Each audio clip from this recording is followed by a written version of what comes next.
Kebenaran firman Tuhan ini sebagaimana kita baca ini berbicara bagaimana sikap orang-orang pada saat itu. Jadi Rasul Paulus menuliskan surat ini dalam pasal 9 ayat 6 sampai ayat 11. Konteksnya itu untuk jemaat yang ada di Korintus, tepatnya daerahnya Akhaya. Korintus tempatnya di Akhaya. Nah, kenapa Rasul Paulus menuliskan surat ini? Karena pada saat itu Yerusalem sedang mengalami sesuatu yang tidak baik, musibah. Jadi Paulus kembali menulis surat ini guna untuk mengingatkan kepada jemaat yang ada di Korintus, khususnya Akhaya ini. Kenapa mengingatkan? Supaya jemaat ini menolong. Sebenarnya Rasul Paulus tidak memaksa jemaat itu menolong. Kenapa demikian? Karena sudah ada janji, jemaat ini sudah janji. Nanti kita lihat. Jadi jemaat Akhaya ini mereka sebagai jemaat yang makmur sebenarnya. Jadi mereka tempat tinggal mereka itu, wilayah mereka itu ke pelabuhan. Jadi mereka bisa mendapatkan pajak dari pelabuhan itu sangat besar. Itu yang pertama. Yang kedua, kenapa mereka bisa dikatakan jemaat yang ekonominya tinggi? Karena mereka hidup sebagai agraris atau pertanian. Jadi mereka memiliki tanah yang subur di sana. Jadi mereka bisa menghasilkan panen mereka. Paulus mengingatkan kepada orang-orang Akhaya ini, jemaat yang ada di Akhaya. Kalau kita melihat bagaimana Paulus mengingatkan jemaat yang ada di Akhaya ini, kita bisa baca di perikop sebelumnya atau pasal 8 ayat 11. Bagaimana orang-orang pada saat itu sudah berjanji. Janjinya bukan yang sehari dua hari, tapi janjinya sudah tahun lalu, sudah lewat. Sehingga melalui itu Rasul Paulus mengingatkan mereka. Kenapa harus diingatkan kembali? Karena Rasul Paulus sudah bercerita kemana-mana bahwa jemaat Akhaya ini akan menolong Yerusalem ini, termasuk kepada jemaat Makedonia yang ada juga di daerah Korintus. Sehingga dari sikap itu sebenarnya mereka sudah menjadi berkat bagi orang lain. Kita merenungkan firman Tuhan ini dengan satu tema, yaitu memberi dengan benar. Setiap kita pasti pernah memberi, dan pasti setiap kita juga pernah menerima. Ketika kita menerima, kita enak-enak saja. Tapi ketika kita memberi, pertanyaannya ada maunya, tulis ikhlas atau bagaimana? Oleh sebab itu kita mau belajar supaya kita tidak salah dalam memberi. Karena itu hari-hari kita terus memberi pada pasangan kita, kepada anak kita. Tetapi bagaimana kita memberi dengan benar? Kalau kita mau melihat mengapa harus memberi dengan benar, kalau kita lihat ayat 7 bagian B, katakan mengapa kita harus memberi yang benar, memberi dengan benar itu kenapa?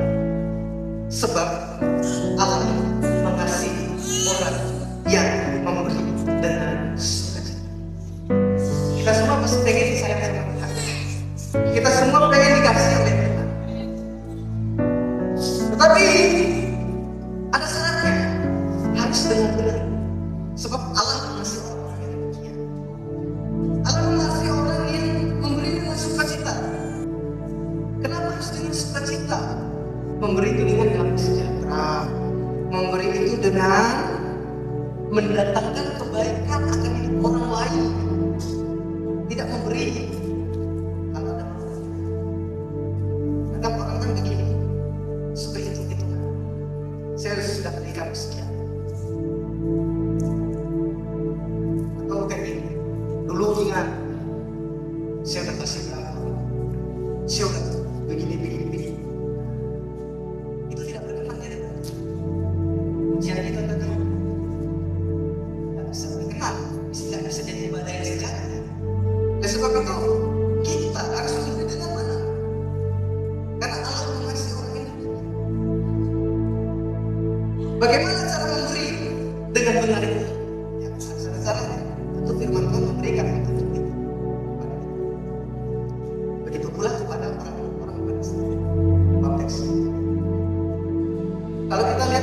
Yesus di bagian A.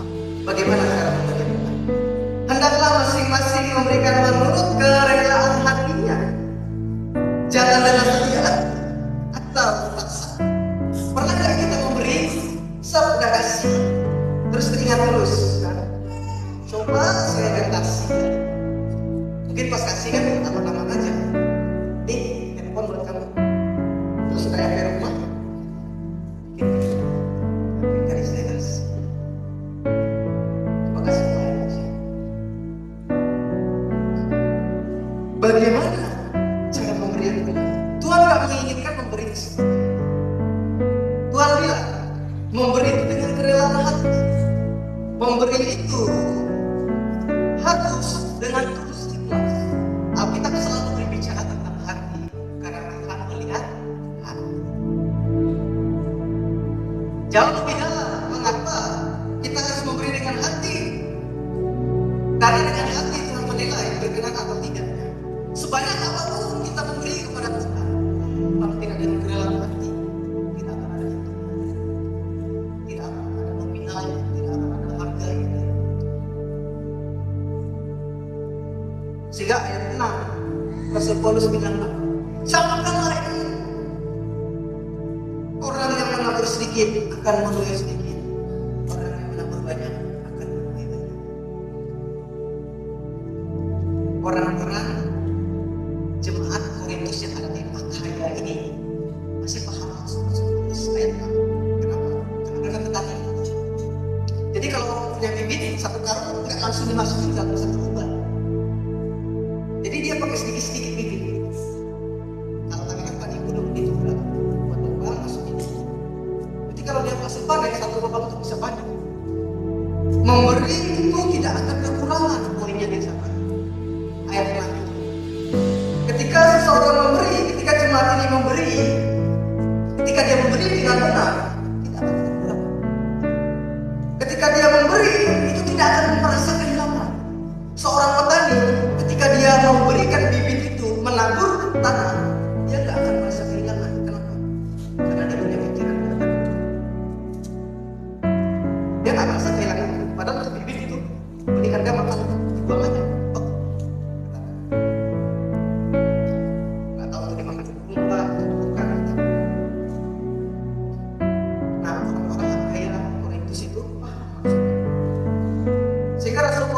Bilang kayak gini, kalian itu gak akan kehilangan sesuatu ketika kalian dengan hati rela. Karena kerelaan hati itu ukurannya kamu beri dengan kualitas, tapi bukan kuantitas. Seorang petani ketika dia menabur, dia gak akan memberikan bibit, dia tidak akan menabur bibit yang dia pasti menabur dengan bibit yang berkualitas. Supaya apa? Supaya padinya bisa tumbuh dengan baik. Kalau dia menabur dengan bibit yang apa, akan tumbuh itu. Kenapa? Gambarnya gini, kalau orang menabur dengan hampa itu gini, dia nggak keras. Dia mengerjakan segala sesuatunya pengen meninggalkan. Dia ketika dia menabur supaya dia mendapatkan sesuatu tetapi hatinya berkite hati B. Nah jadi hamba itu tidak akan ada hitungannya. Memang kita manusia tidak bisa melihat. Jadi Rasul Paulus pengen bilang kepada mereka, hei berilah. Kenapa Rasul Paulus enggak bilang kasih yang banyak? Pasti mereka bisa kasih yang banyak. Kenapa? Karena jemaat ini jemaat yang kaya. Jemaat ini jemaat yang kaya. Mereka bisa kasih melebihi segala sesuatu dari jemaat-jemaat yang lain kepada jemaat Yerusalem. Tapi bukan di situ, tapi kualitasnya yang Rasul Paulus bilang. Sehingga kalau kita balik, mari buka ayat pasal 8 ayat 12. Sebab jika kamu rela untuk memberi, maka pemberianmu akan diterima.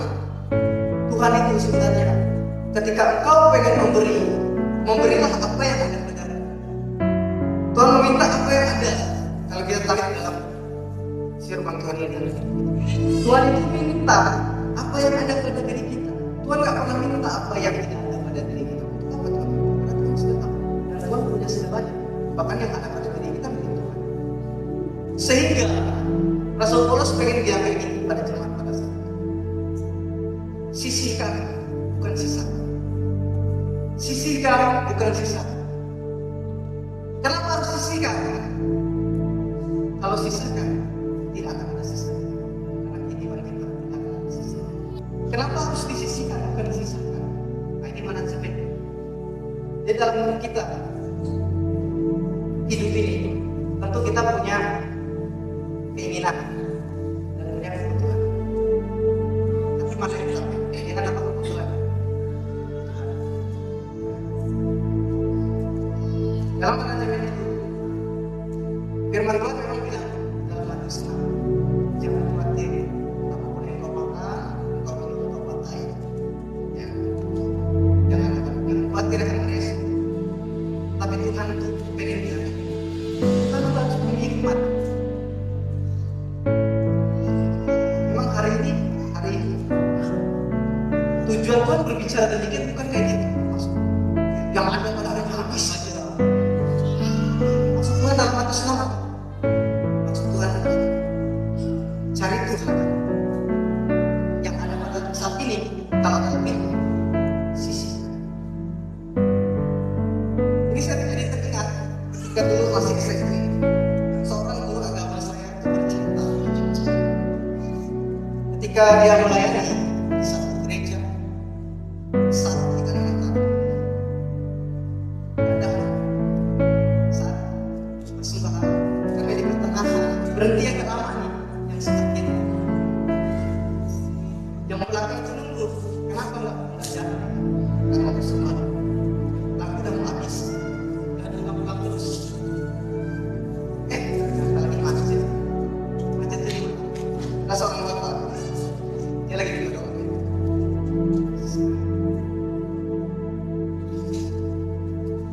dia bingung mau kasih apa soalnya enak sih. Langsung datanglah salah satu majelis, Pak, mau kasih pesanan atau tidak? Oh, dia langsung tarik saja lah, karena sudah banyak yang kasih. Ibadah selesai. Tapi setelah ibadah selesai apa yang terjadi? Si bapak ini datang ke majelis, Pak, siapa ya yang bertugas hari ini menghitung persembahan? Oh, itu ada di belakang di ruang konsistori. Boleh saya masuk? Oh, boleh sih. Masuk lagi. Permisi. Ada penanggung jawabnya ini. Ya ada apa, Pak? Tadi kamu ingat gak ibu yang ini? Ya. Tadi kan saya kasih 100.000. Saya minta kembalian 99.000. Kenapa demikian? Karena tidak tidak. Oleh sebab itu tidak boleh memberikan kembali itu sisa, tapi sisihkan. Ada seorang khotbah berkata kayak gini. Ketika kita mau memberikan persembahan kepada Tuhan, doakanlah persembahan itu. Ketika kita mau memberikan kepada Tuhan, sudah persiapkan dari jauh Tuhan. Jangan waktu di hari. Kenapa? Kayak gitu. Dan sebab itu kita harus belajar hidup ini. Sebenarnya Tuhan memberikan kita sesuatu tidak ada yang kurang. Tadi ayat 7 bilang apa sih sama kita? Kembali pasal 9.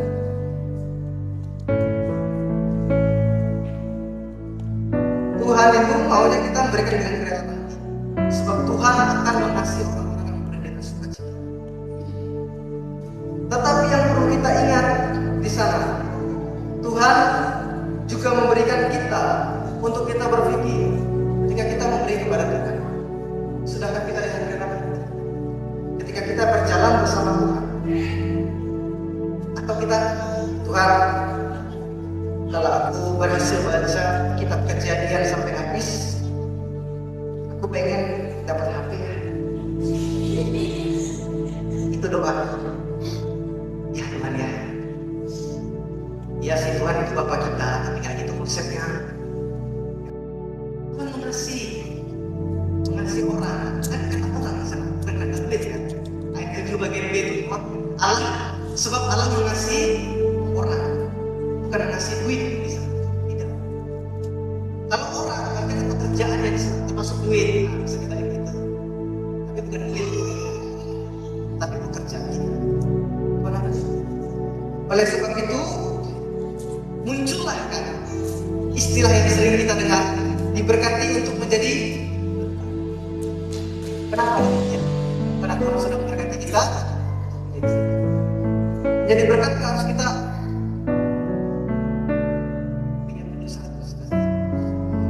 tidak berbuat jahat, itu juga berkat. Apa akibat bagi orang yang memberi dengan hati yang ikhlas dan sabar?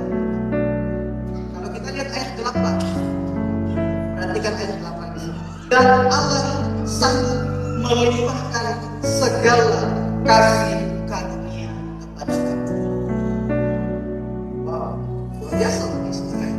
Kalau kita baca dengan tenang, terus kita lihat ada kata apa di sana? Melimpahkan segala. Terus apa lagi lanjutannya?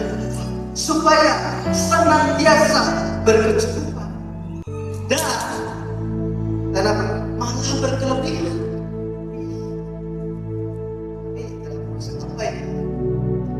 Bagi orang yang memberi dengan rela hati, dengan ketulusan, dengan ikhlas, ingat, sering saya katakan, ketika kita hidup dalam Tuhan, kerinduan kita tetap sia-sia. Tapi dengan karena Tuhan memperhitungkan itu, sehingga dalam bagian ini ada akibatnya. Kita orang yang memberi dengan hati, memberi dengan kebenaran, dengan ikhlas, itu ada akibatnya. Tuhan akan melimpahkan segala kasih-Nya. Ayat 8. Orang tidak akan kekurangan, melainkan senantiasa berkecukupan. Tuhan sanggup kok memberkati kita, umatnya ini. Dan kenapa kita tidak akan kekurangan? Kenapa demikian? Baca Mazmur 37.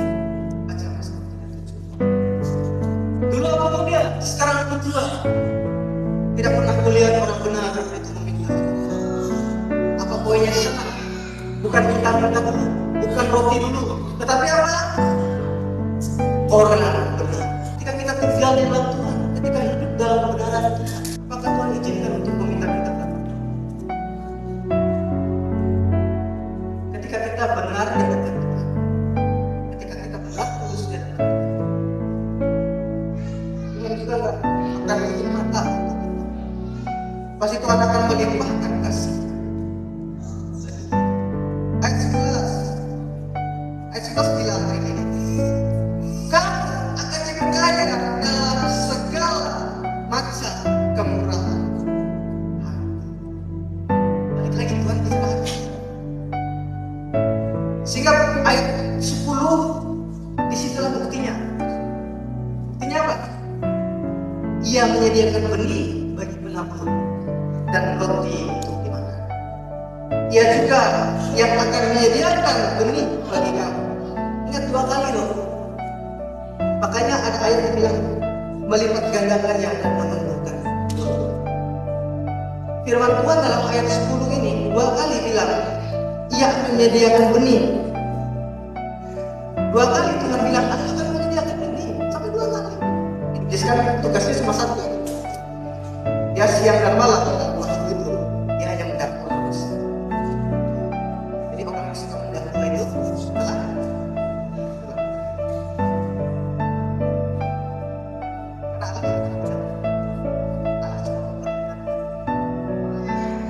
Allah tidak pernah mencobai tapi menguji.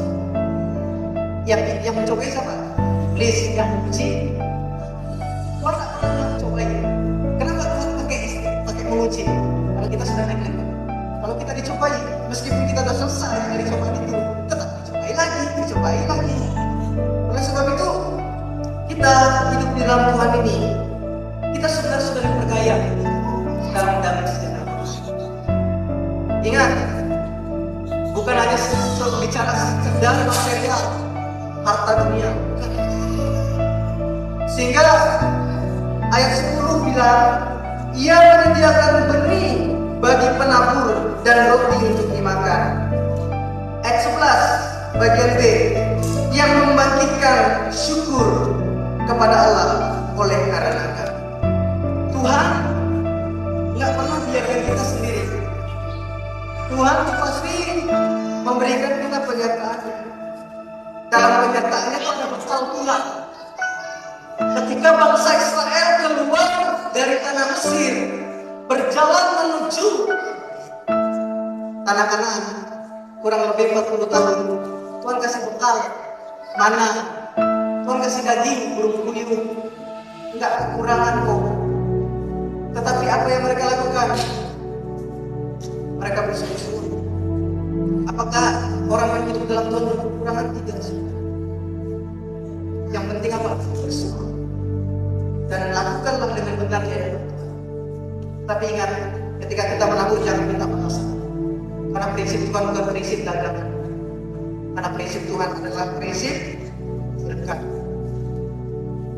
Tuhan menyediakan, Tuhan melipat gandakan, Tuhan juga menumbuhkan. Jangan pernah kembali, jangan pernah bilang Tuhan akan berkat. Karena berkat Tuhan itu dipandang sebagai anugerah. Berkat Tuhan itu bukan sebagai upah. Kalau kita sebagai upah ya masa kita bekerja sama. Ada waktunya kita sakit, ada waktunya kita sakit, ada waktunya kita jenuh untuk malas. Tapi berkat Tuhan itu tak pernah malas. Kita percaya bahwa ketika kita memberi dengan Tuhan, karena seperti orang-orang Akhaya pada saat itu, Rasulullah sudah ingatkan kepada mereka, berilah apa yang ada padamu, jangan beri sehingga dengan kerelaan hati kau beri. Kalau kita tarik dalam kehidupan kita praktis saat ini, berilah kepada Tuhan apa yang saya berikan. Berilah kepada Tuhan apapun itu, karena Tuhan gak hanya pandang uang kita. Karena firman Tuhan bilang apa? Sebab Allah mengasihi orang, bukan mengasihi uang. Apapun yang kita kerjakan untuk pekerjaan Tuhan itu sudah kompeten. Sehingga